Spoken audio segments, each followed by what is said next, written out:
नमस्कार। कहानी सुनी अनसुनी में आपका स्वागत है। दोस्तों, अगर आपको ये कहानियाँ अच्छी लग रही हैं तो इन्हें लाइक करें और चैनल को सब्सक्राइब करें। आज मैं आपको सुनाने जा रही हूँ रविंद्रनाथ टैगोर की आत्मकथा जीवन स्मृति का 41वां भाग। आज के कथा चित्र का नाम है जहाज का ढांचा।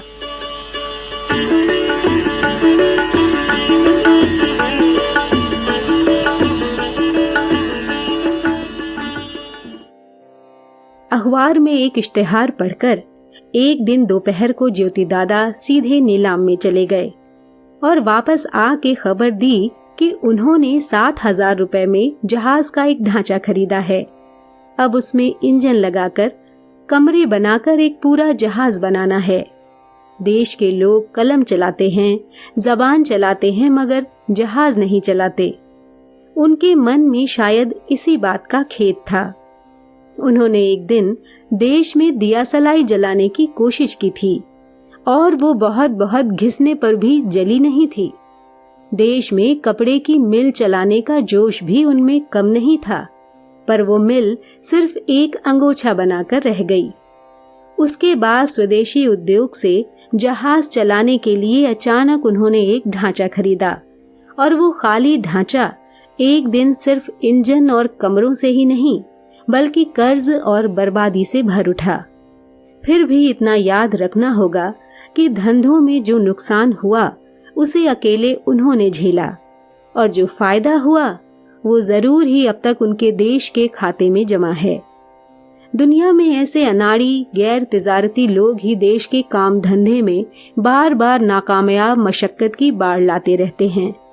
वो बाढ़ अचानक आती और अचानक चली जाती है, लेकिन वो जमीन की तह पर जो रेत मट्टी छोड़ जाती है वही देश की मिट्टी को उपजाऊ बनाए रखती है। बाद में जब फसल के दिन आते हैं तब उनके किए धरे को लोग भूल जाते हैं, लेकिन जिंदगी भर जो इस तरह का नुकसान उठाते रहते हैं उनके दुनिया से चले जाने के बाद के इस नुकसान को भी वो सहज ही कबूल कर सकते हैं। एक तरफ विलायती कंपनी फ्लोटिला कंपनी, बाद में हॉर्मिलर कंपनी, और दूसरी तरफ उसके मुकाबले वे अकेले।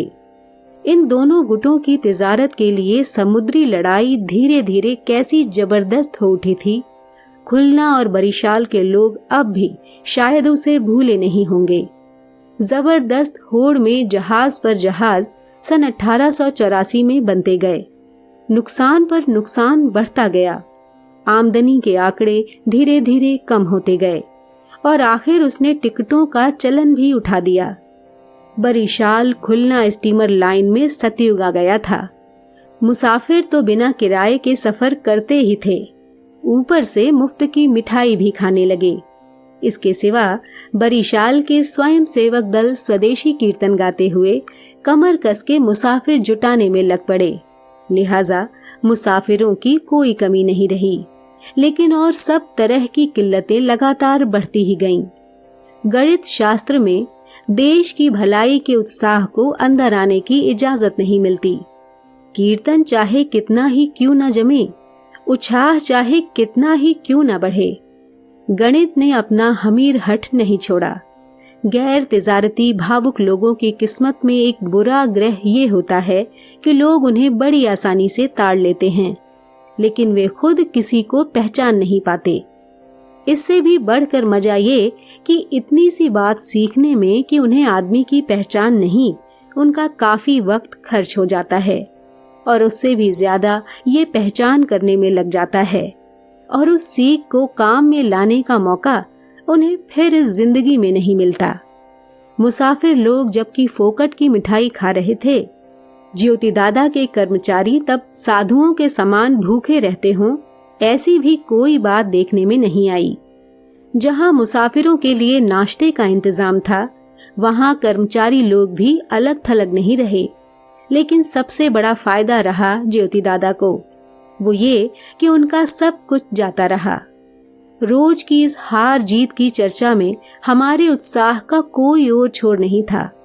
आखिर एक दिन खबर आई कि उनका स्वदेशी नाम का आखिरी जहाज हावड़ा पुल से टकराकर डूब गया। इस तरह जब वो पूरे दम खम से तमाम हदें लांघ चुके और अपने लिए उन्होंने कुछ भी बाकी नहीं रखा, तभी उनका धंधा बंद हुआ। दोस्तों, ये था जीवन स्मृति का 41वां भाग। अगली बार आपसे फिर मिलूंगी एक नए कथा चित्र के साथ। नमस्कार।